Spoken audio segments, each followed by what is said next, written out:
It's a Thursday night thriller here in Montalban, Rizal. It's far from over. Wow. 5 more minutes ang kailangan natin to settle this one. And your second overtime this week, Mr. Tupas. Oh my goodness. I'm na ano ako ngayon Meron akong I have a curse and I'm covering on Saturday as well. So delikado. Chavez, the Hesse, and the foul on Naive. Wow, this guy has really made a lot of difference here in the second half para sa Pasay. In that third quarter, giving problems to both Philip Manalang and Cano Caballero. You know, getting them some baskets going downhill. He may have missed some free throws in the fourth, but wow, that game-tying basket just in the nick of time with 2/10 of a second remaining, actually, or 1/10 of a second to force overtime. Crazy para kay J.R. Chavez. And Pasay has regained the lead. They've been going to him here. Free throws have not been very good for both teams in this game. We saw Eric Camson miss 4 straight free throws. Rizal as a team is 8 out of 17. That's just 47%. Pasay is now 13 out of 21. 75 to 73. Camson. Jumper. No. Rebound ni Chavez. And Eric Camson really trying to make up for those 4 misses sa dulo ng ating regulation. Mintis ang kanyang unang jumper. Chavez now will fire a 3. JR mintis. Rebound nakuha ni Philip Manalang. Philip to Naive. Alday will shoot. Yes! Alwin Alday. He has been picking his spots, but again, kudos to his teammates for giving it to him at the right moment. Tabi, the pass to Sanko. Oh, they were lucky. The Voyagers there. That could have been another run out para sa Rizal to try and build on that shot by Alwin Alday. 76 to 75. Cyrus Tabi. They go to Sanko. 5 seconds. Sanko, the bounce pass. Coronel. That's a tough shot. AJ loses it. Jopet Soriano is fouled by Eric Camson. And Rizal continuously protesting about that non-call on the offensive foul that they wanted called. They were arguing that there should have been an offensive foul called on AJ Coronel on that first shot attempt for Pasay, but now Soriano is at the line after he was fouled by Eric Camson. 3:40 to go.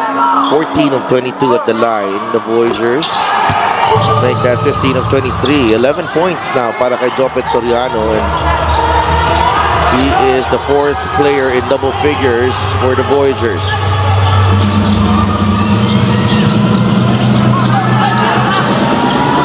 Pasible goes to Camson against Sanko.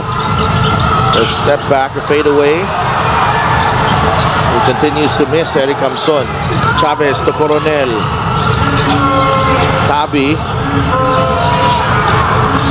will drive and pulls up at the free throw line. No. And J.R. Chavez. Magical shot right there by Chavez. Kahit di pumasok yun, that would have been 2 points para sa kanya because John Pasible held on to the net. He's been incredible here in this last few minutes. Ito si J.R. Chavez. Now a 3-point lead para dito sa Voyagers. J.R. Chavez wants the ball here. That certainly wasn't a good shot by Philip Manalang.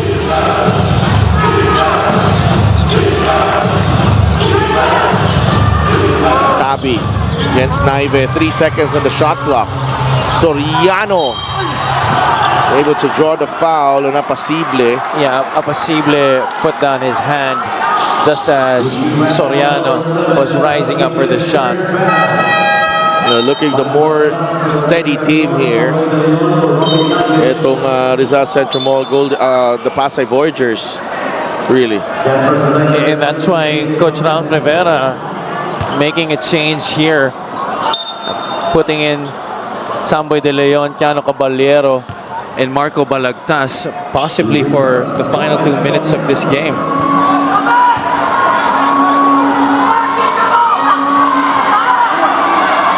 Soriano again with the free throw.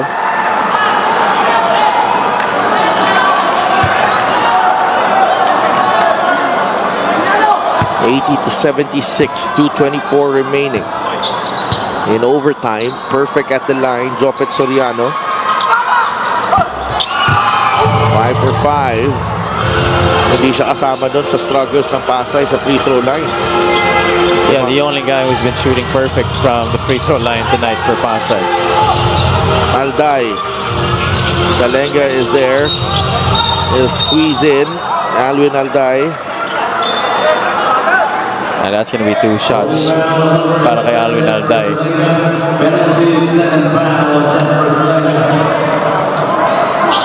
Yeah, we haven't seen Mike Cañete here in these crucial moments for Rizal.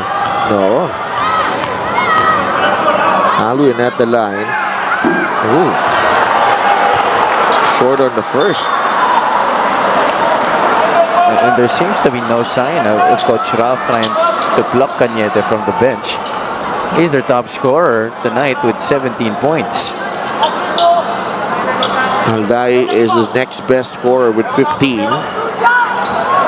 Naive has 11. Kabila naman, J.R. Chavez with 14. Soriano has 13. And Sako has 13. 81-77. Soriano leaking out. Na-recover siya Pasible. Then Pasay will try to come up with a play here. Final 2 minutes of this ball game. Chavez against Caballero. Sako travel.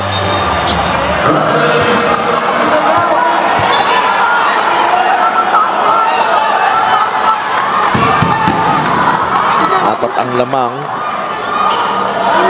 ng Voyagers. Minute and 53 remaining. 15 turnovers for Rizal, only 8 for Pasay. Alwin Alday gets it to Apasible. Apasible spins. Caballero has it. De Leon inside. And the foul on, I think that's going to be on Sango.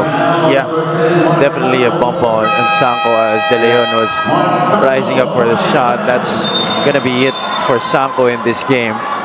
Naunahan niya pa si Christian Farito to leave.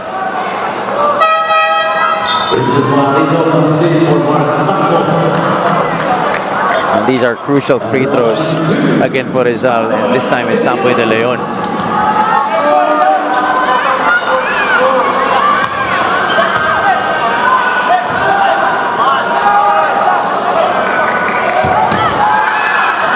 De Leon misses everything. Oh, the pressure really getting to the Golden Coolers here in overtime. Even Commissioner Kenneth Dolemdes cannot believe it.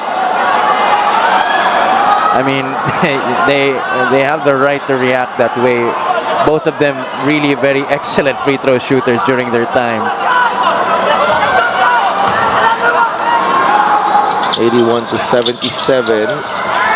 Ooh, yes. Sigh of relief.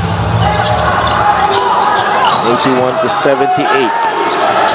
Definitely not out yet are the Golden Coolers in this game, but they need a stop here.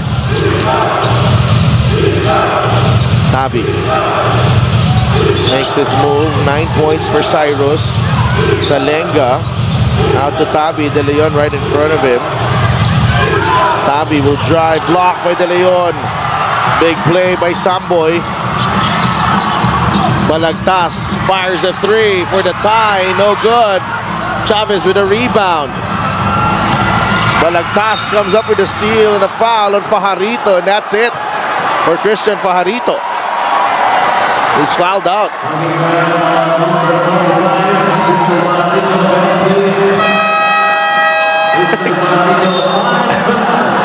Coach Marlon. He's on all fours on that Pasay sideline. He's just lost two of his most important big man in Sanko and Christian Fajarito. Now he brings back AJ Coronel. And despite that, Pasay continues to hold on to this lead. You know why this game is so nice, Javi? It's really an epitome of a team game. No player is dominating. Everyone just playing their roles, and then see who's the most effective at their roles. Mismo, tama ka dyan. And it's also been a highly engaging chess battle between the two coaches, really matching wits in this game. Balagtas 1 for 2 on that one. Free throws in the fourth quarter and in overtime for Rizal will haunt them in this game if they lose this. Salenga, they're up by 2. They give the ball to Chavez against Caballero. JR drives, got one more step, rebound, Apacible. Caballero has it. 7-second differential, game clock and shot clock.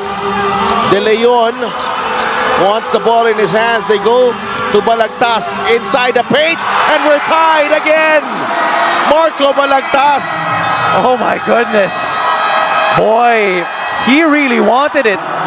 He wanted it. He was asking for it. Initially, he had a mismatch with Chavez on him, but then Coronel had the opportunity to switch back, and here getting it with a nice catch on one hand and then making that difficult shot over the outstretched arm of AJ Coronel. Wow. What a play right there for Rizal to tie this game with 19 seconds remaining. Let's go to Coach Marlon here. Hey, basket! Hindi. Ano tayo? Sige, Jopet, out. Brian tayo, Brian. Brian! Okay, so tignan nyo ha. Okay, so ang action lang natin pare. Importante malocate natin si Cyrus or si Chavez. Nakuha. Ngayon, ang mangyayari pagpunta natin dito, walang mangyayari, AJ. Basket, Jay! Nakuha, ngayon, Jay. Pag nakuha, wag. Papadaanin natin si Jasper, pero ang release natin kay Chavez. Ngayon, ang screener natin ha, si AJ, Brian out. Pare, pag nadalawa tayo, ibig sabihin may nakuha.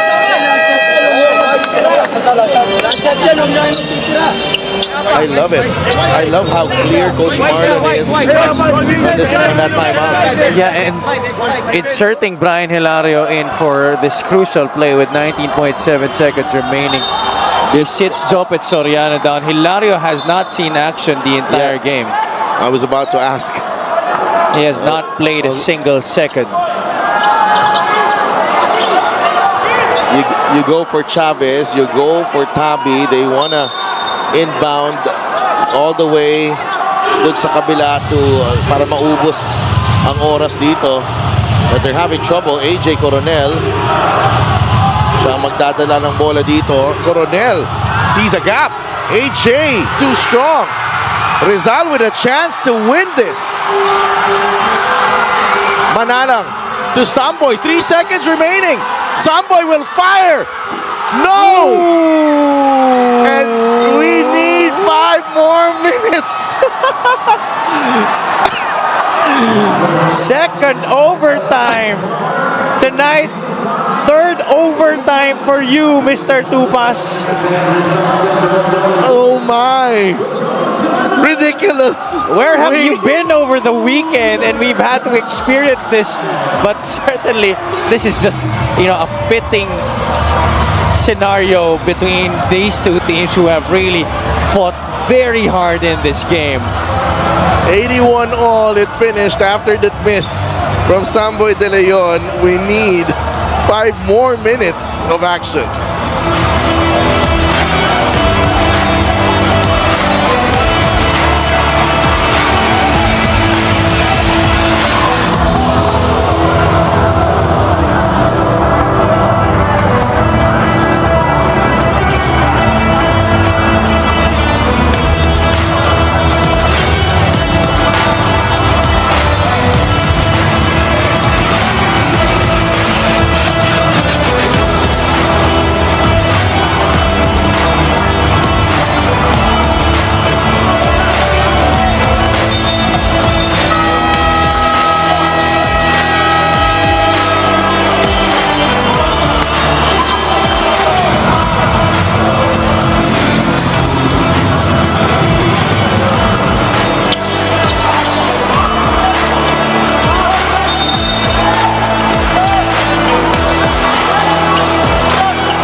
Back inside the Inari Center in Montalban, Rizal. Golden Coolers will have first crack at it in the second overtime.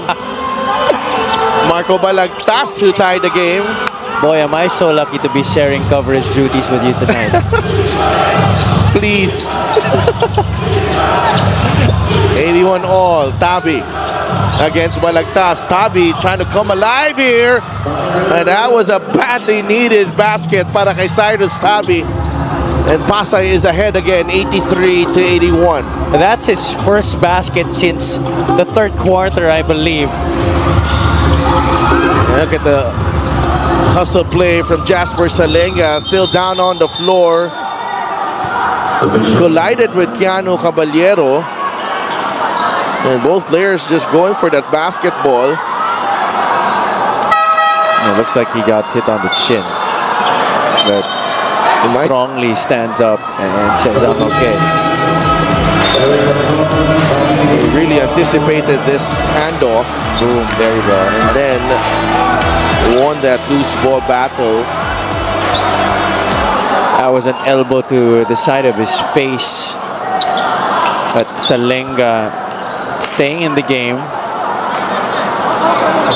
Is a very important piece here for Coach Martin Martin, especially here in moments like this. Cyrus Tabi. Binigay kay Reverente. Fakes the handoff. Now Reverente goes up against Apacible. Labas kay Tabi. 5 seconds on the shot clock. Chavez for 3. Gets it to go. What a big shot. Galing kay J.R. Chavez. You know what, Javi? When they picked him up during the offseason, I feel like he's going to win them one game. At least a game. This is it. This should be it. This might be it. Camson drives. He'll go back to the free throw line. Chavez only had 2 points in the first half, Sidelf.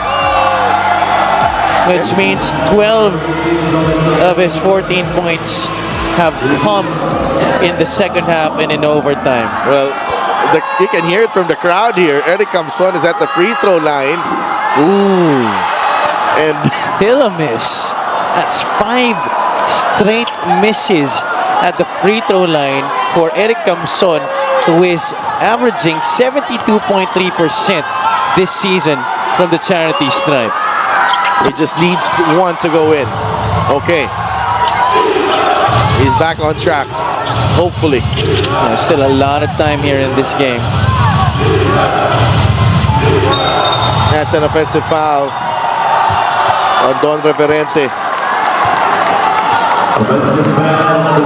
And now a chance for Rizal to cut this lead further.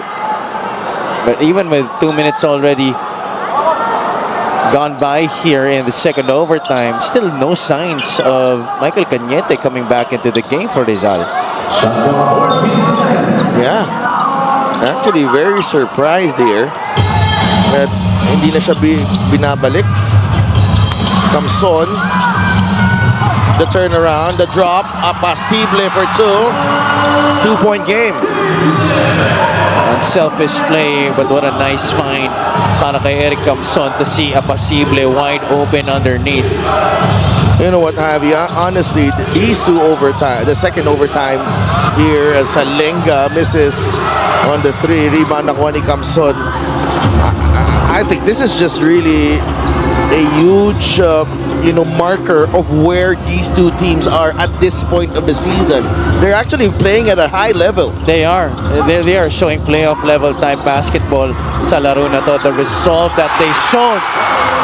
And talking about resolve, this guy definitely showing it on that shot. These previous two plays belonging to Eric Kamson.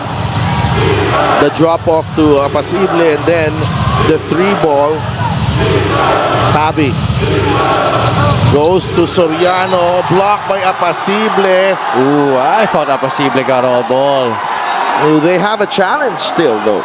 Yeah, they have one more. That's going to be Apasible's fourth. So, Coach Ralph Rivera with a decision to make here. I think they're going to let it go. Look at this pass galing kay Tabi. Oh, okay. Yeah. Natamaan naman yun. Caught him on the wrist. Good call. Now, Pasay short-handed here in the extra session. Na-foul out na to si Fajarito. Na-foul out na rin si Mark Sanco, two of their big men. Jopet Soriano, first miss of the ball game for him. Yeah, he has been perfect. The only Pasay Voyager who's been perfect from the free throw line the night before that. Ooh, 0 for 2. What a time for Jopet to miss. 5 out of 5 prior to that. Napasible against Coronel. Oh, masyado malakas sa pasa. Buti na lang nakarecover si Kiano Caballero. Kiano from way downtown. Manalang keeps it alive, and it ends up with Jasper Salenga. 4 on 2 here for Pasay. Salenga. Big time move galing kay Jasper Salenga. Showing us that he really is going to be a staple of the big time here in this league.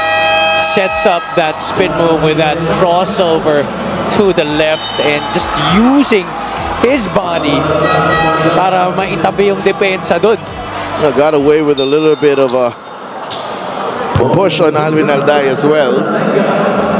But he will not be denied such a determined move galing kay Jasper Salenga. He's got 15 in the game. Oh, he too hasn't missed from the free throw line in this game. So he's the only Voyager right now for sure. Hirap pa rin paghiwalayin itong dalawang kupunan natin. Oh yeah. Manalang from the corner, a 3, no, rebound. That's Rizal ball, yep. They can review it. We are under 2 minutes, so definitely a reviewable call. I need me some coffee, Avi. Well, good thing we're not gonna really travel a long way back to our homes. Oh no, you're saying I'm all the way. I mean, not as far as Nueva Ecija, right? Of course.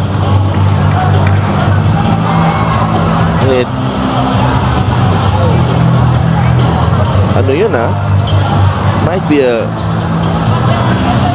they're thinking about it here.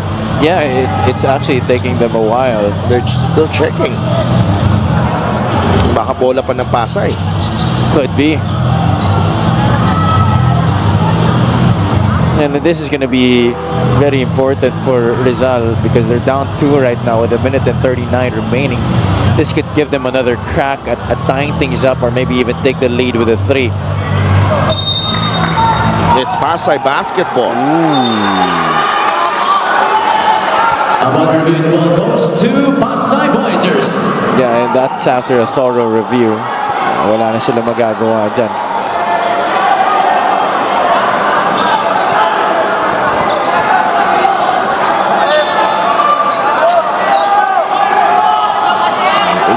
To 87, 1:39 remaining.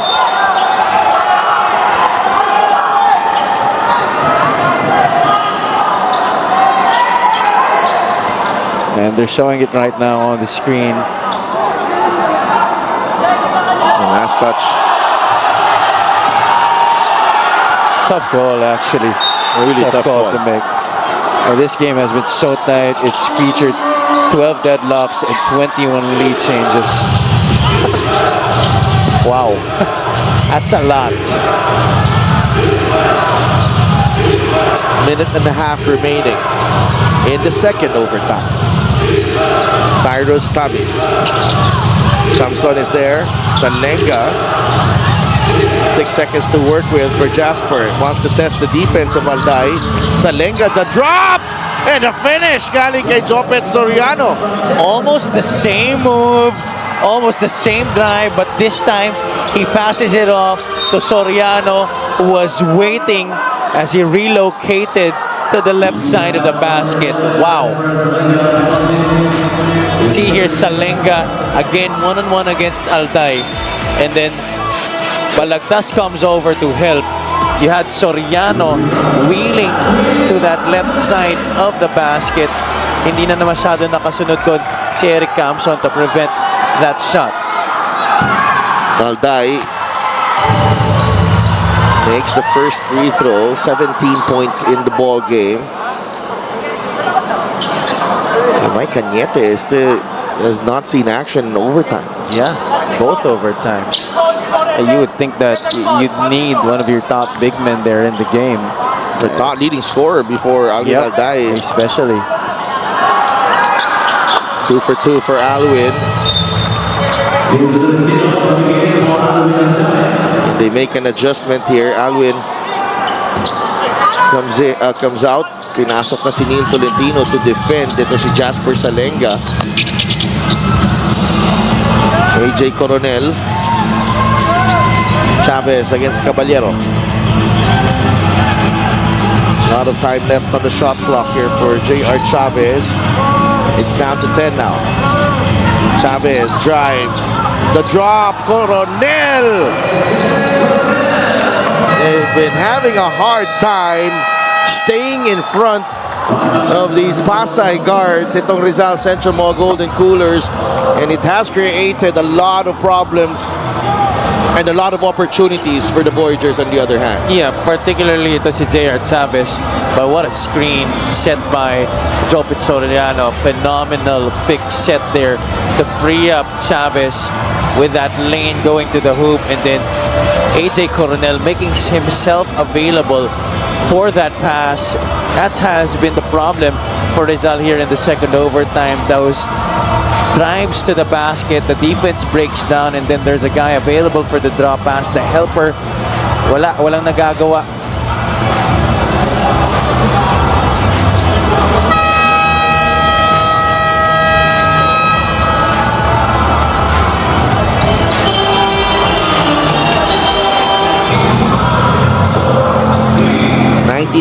To 89, the Golden Coolers now down by 4, 46.5 seconds remaining. Balagtas, Camson, Manalang, Alday, and Caballero ang 5 para sa Rizal. Tabi, Galiano, Jopet Soriano, AJ Coronel, and Salenga para sa Rizal. Manalang not pulling the trigger on the inbound there. Now it's with Camson. Camson's fade away. No, Balagtas. Yeah, that's last touch on AJ Coronel. What a tough shot again by Eric Camson. I feel like he's forced a lot of his shots here in extra period just to try to atone for those missed free throws. But he's made some big plays earlier.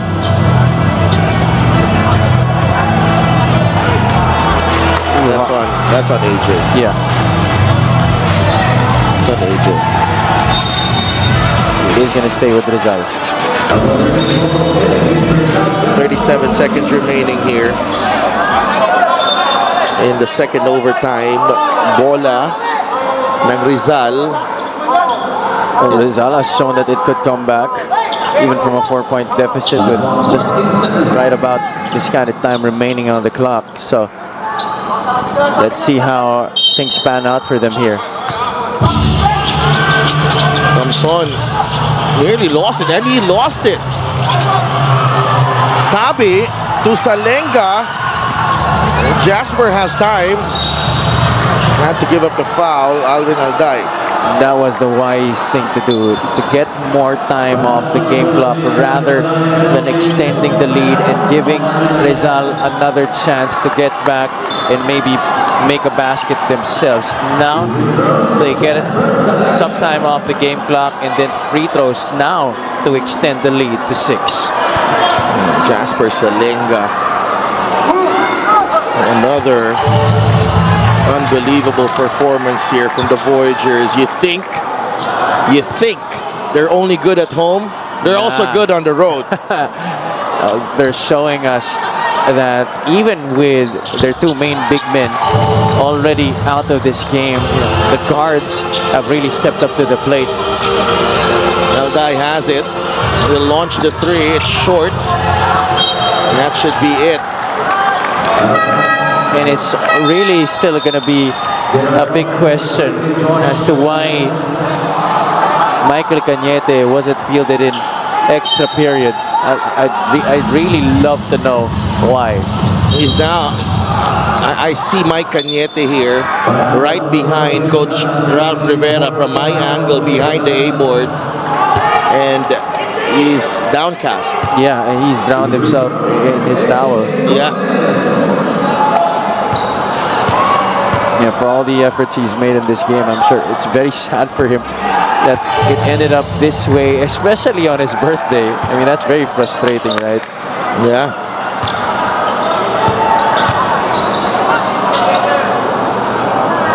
Such a heart-wrenching defeat here for Rizal.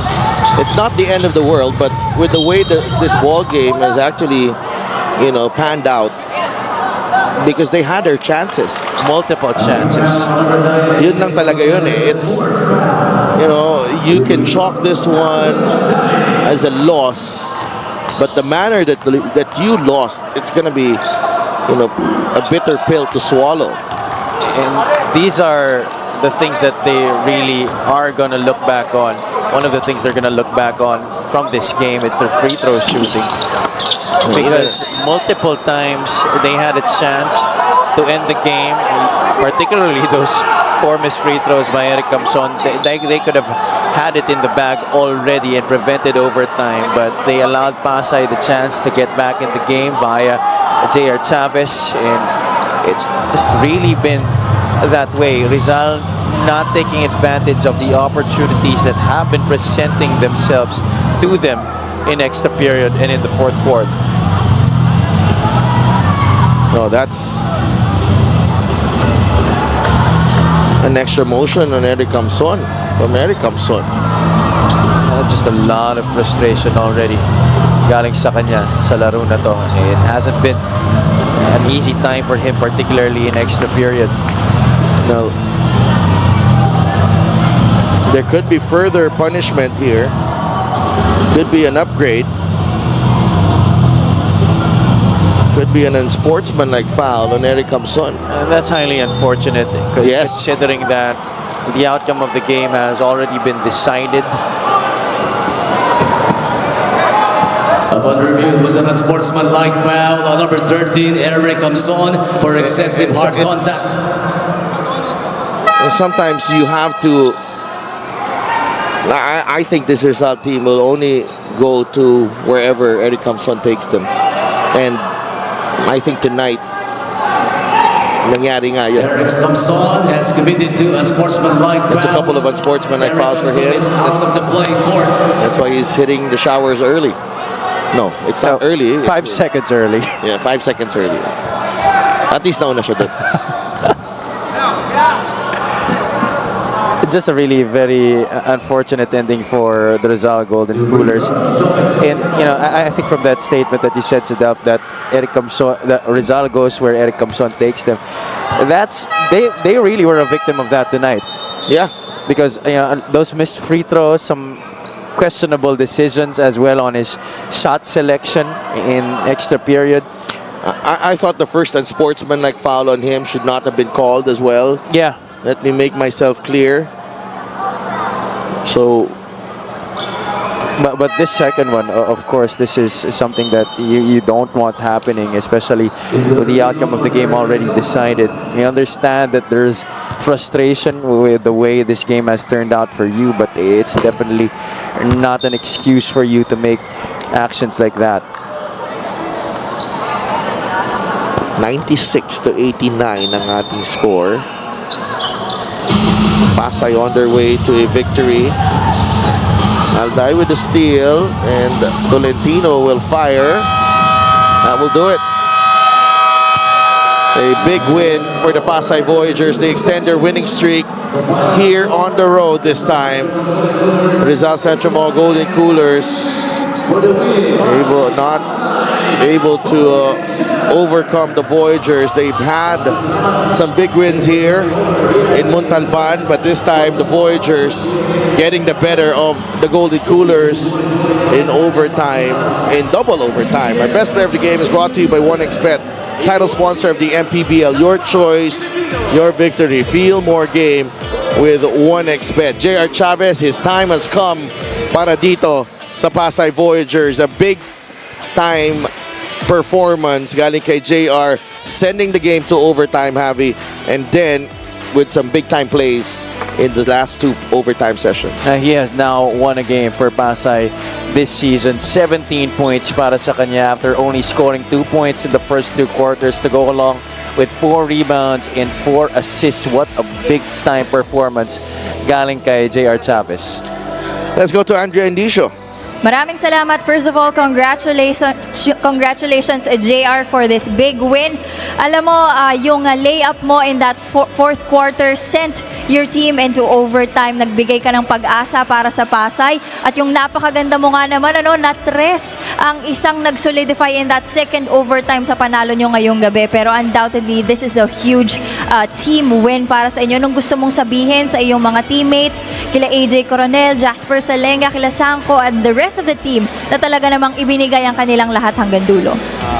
Sa akin, nagpapasalamat ako kay Kuya Jasper Salenga, at sabi niya sa akin, may tiwala kami sa iyo, kunin mo yung last shot, ibigay mo yung mga kaya mo. At sabi ng coach namin, nag-adjust din talaga kami sa depensa namin kasi ang taas ng quarter points sila, abot sa 20 points kada quarter. Talaga nag-adjust kami nung second half. Yun lang. At ano pang gustong sabihin mo sa mga coaches mo na talagang kahit na medyo nagugulo yung emosyon ninyo, patuloy kayong pinapakalma, yun nga yung isang naging factor sa inyo ngayong gabi?